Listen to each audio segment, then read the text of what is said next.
Il s'agit de l'épisode 15 et nous allons également examiner l'épisode 16 en profondeur. Et je sais que vous voulez connaître tous les détails croustillants. Je sais que vous voulez connaître tous les détails croustillants.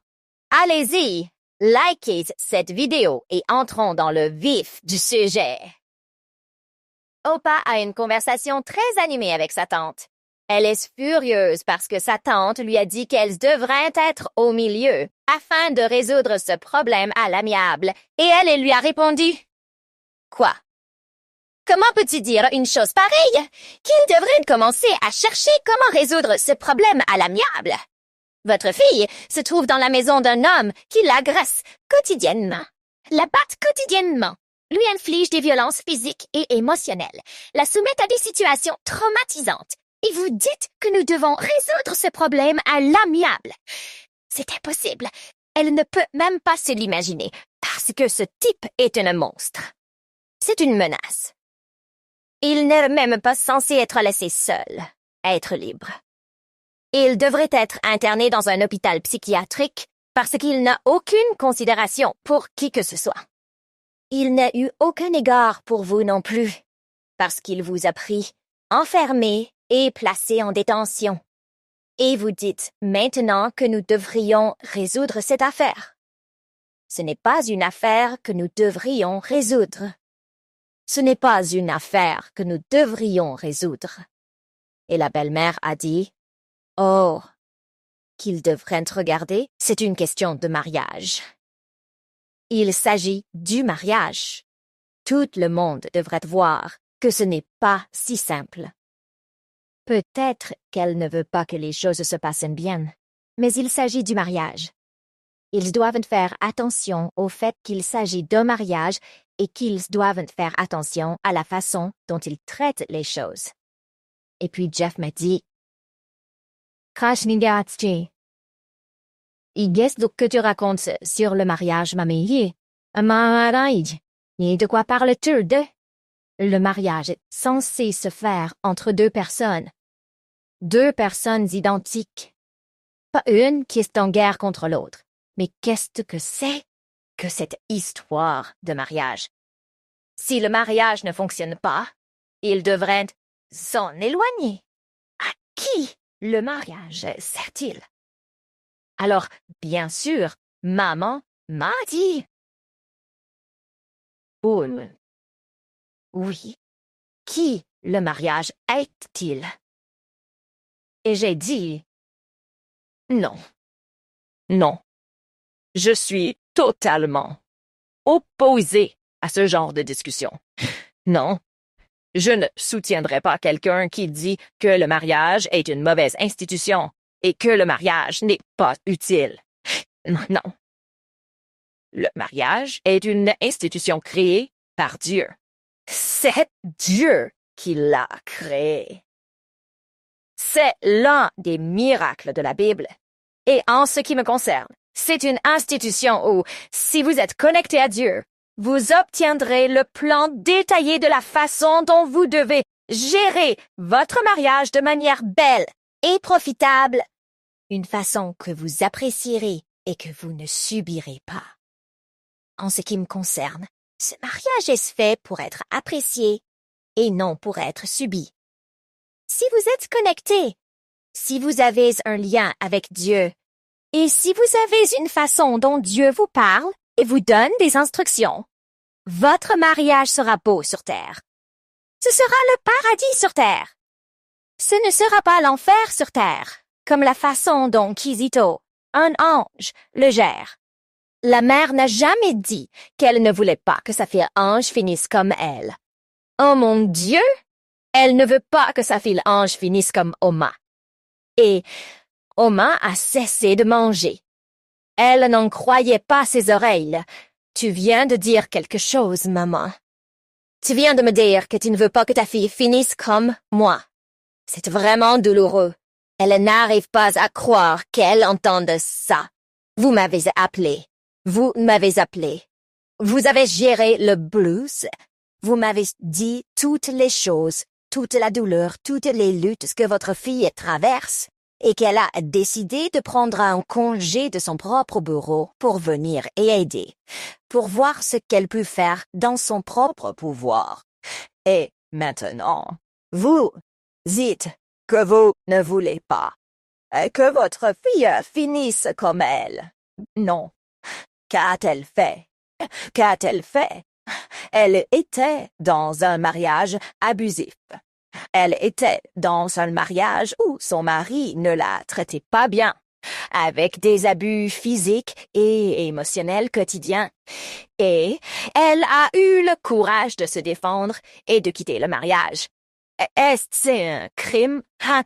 Elle a décidé de quitter ce mariage pour faire ce qui était bon pour elle. Et maintenant, vous dites que c'est un crime? Non, qu'elle ne va pas se défendre, qu'elle ne va pas attendre et lui tenir la main et regarder sa propre cousine vivre la même chose. Exactement la même chose qu'elle est en train de vivre. Non. Puis, elle a dit qu'elle comprenait. Ce n'est pas ce qu'elle voulait dire. C'est ce que la mère a dit. Ce n'est pas ce qu'elle voulait dire. Qu'elle ne devait pas le prendre comme une offense. Elle veut simplement que l'histoire ne se répète pas. Elle veut que sa fille ait une belle maison. Elle veut que sa fille ait un foyer joyeux.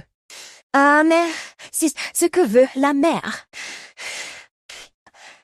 Omana a alors dit qu'elle comprenait que c'était ce que vous vouliez. C'est ce que vous voulez, mais ce n'est pas ce qui se passe en ce moment.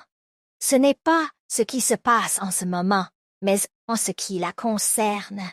Elle ne se soucie pas vraiment de ce qu'elle a dit. Elle ne va pas lui tenir la main et regarder sa cousine traverser cette tourmente. Elle va la sortir de là, qu'elle le veuille ou non. Et Jeff a dit que oui, il était d'accord. Pourquoi rester dans un mariage violent? Pourquoi rester dans un endroit où vous allez mourir? Non, ce n'est pas bon. Il vaut mieux que tu t'en ailles. Il ne faut pas rester dans le mariage. Cela ne t'aide pas. Mais Omana a dit que la façon dont tu parles signifie que tu veux que plus de mariages soient dissous plutôt que d'être modifiés. Pourquoi parlez-vous ainsi? Jeff a répondu. Quoi? Et alors, si le mariage ne vous aide pas, vous devriez vous en éloigner. C'est exactement ce qu'a dit Omana.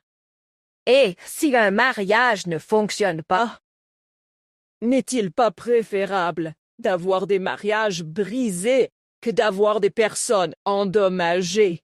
Elle ne regarde pas. Soit elle préfère que sa cousine ait un mariage brisé, plutôt qu'elle soit emmenée dans un sac mortuaire.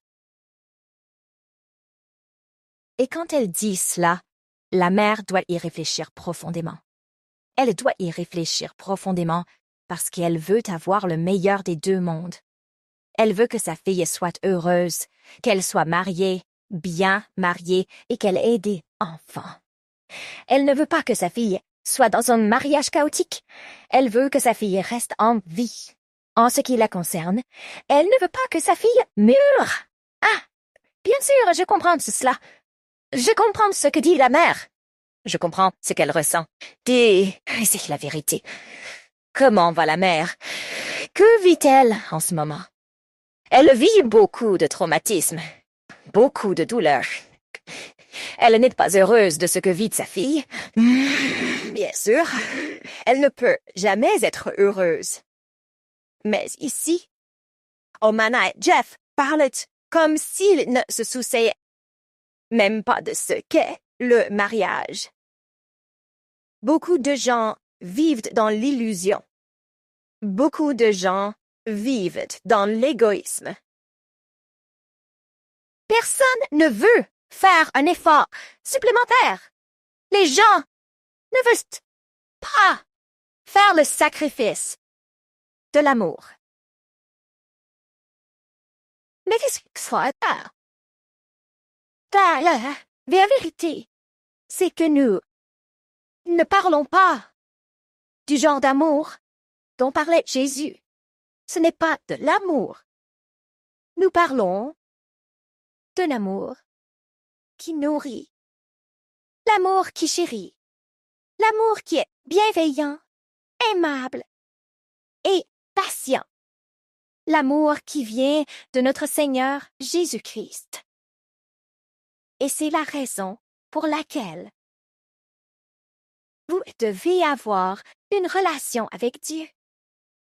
Parce que lorsque vous êtes connecté à Dieu, vous êtes capable de donner ce genre d'amour. Et je prie pour que, par la grâce de Dieu, Angel puisse un jour trouver ce genre d'amour.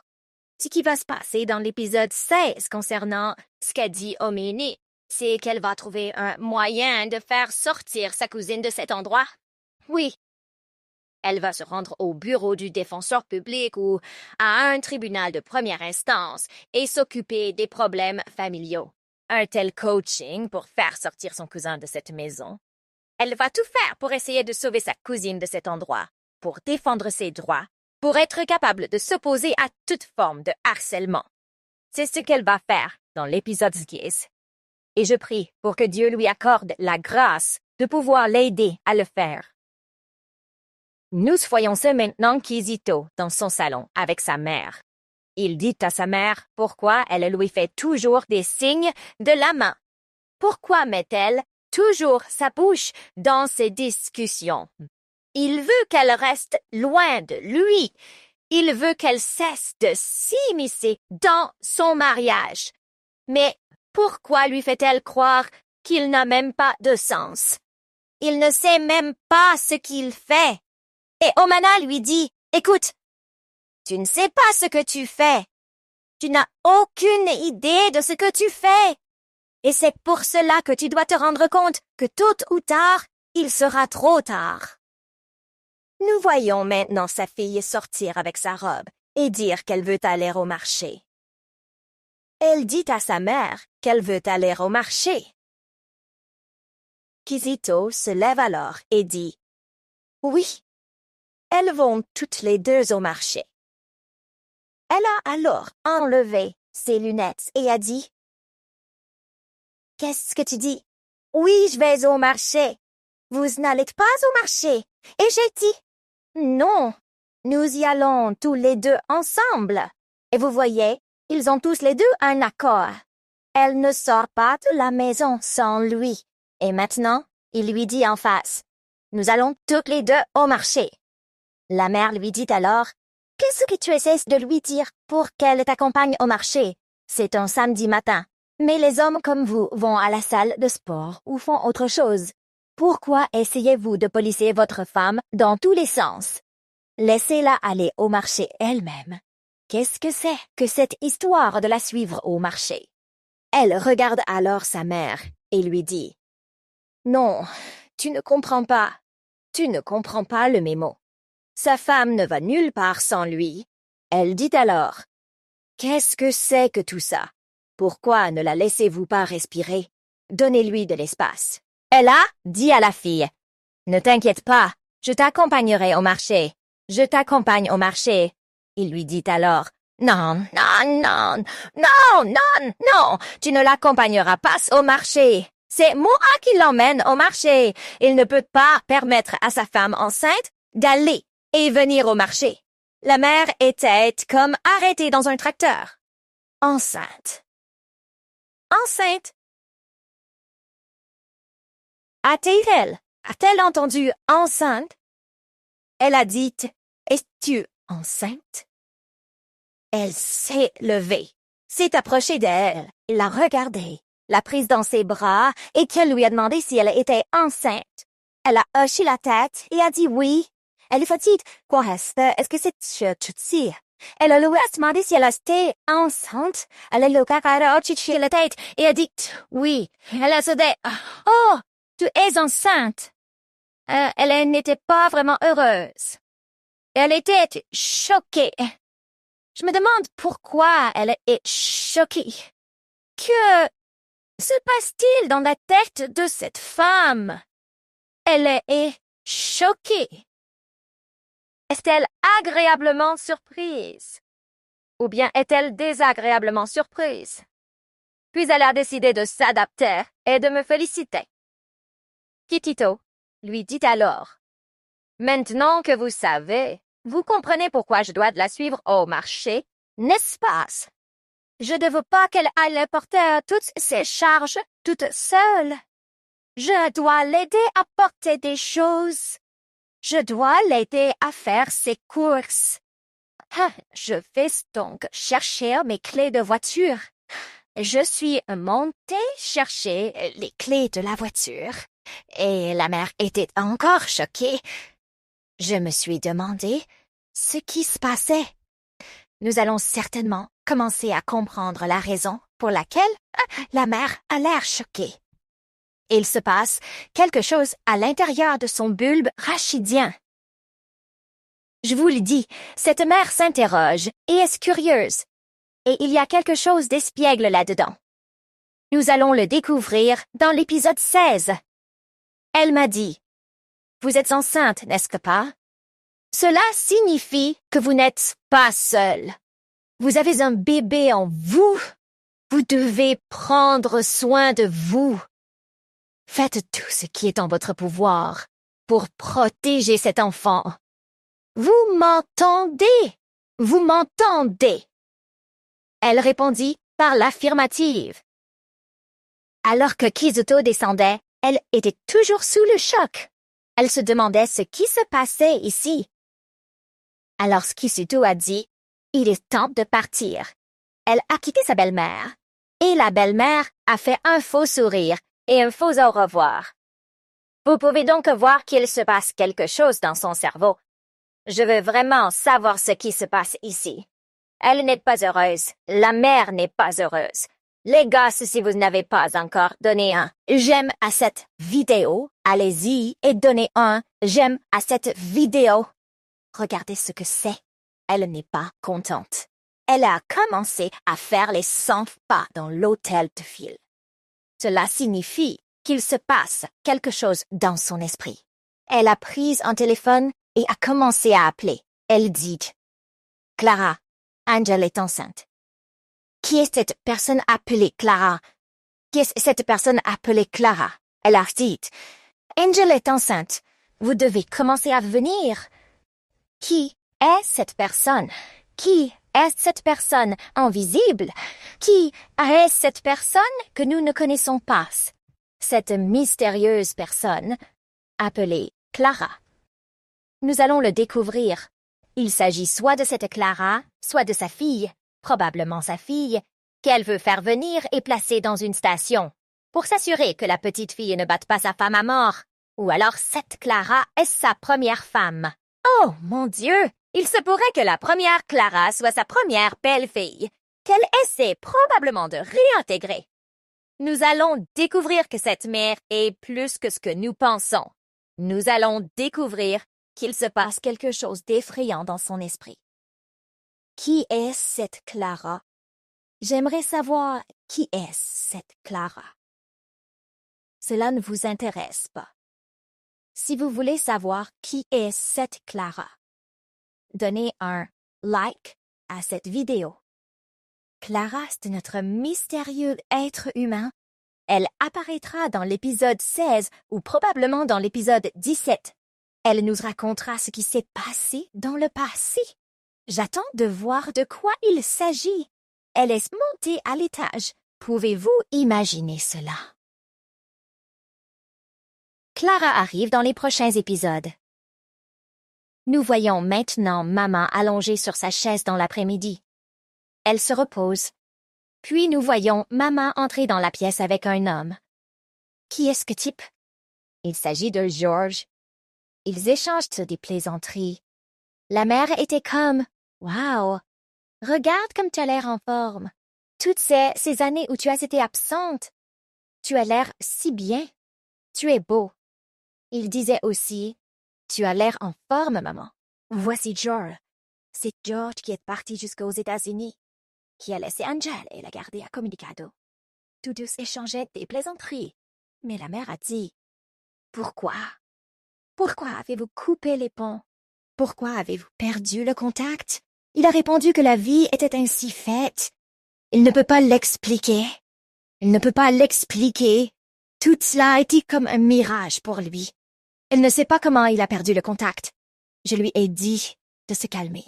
Nous savons tous les deux que vous mentez. Beaucoup de gens vont aux États-Unis parce qu'ils veulent une vie meilleure. Ils s'y rendent. Ils découvrent que ce n'est pas aussi facile que cela. Ils essayent de se marier avec l'un d'entre eux, l'un des citoyens, pour pouvoir obtenir la citoyenneté. Il s'est probablement marié, il a eu des enfants, c'est pourquoi il est de retour dans le pays. Nous découvrirons tout cela dans l'épisode 16. Il est revenu il y a une semaine parce qu'il est tombé sur Omar.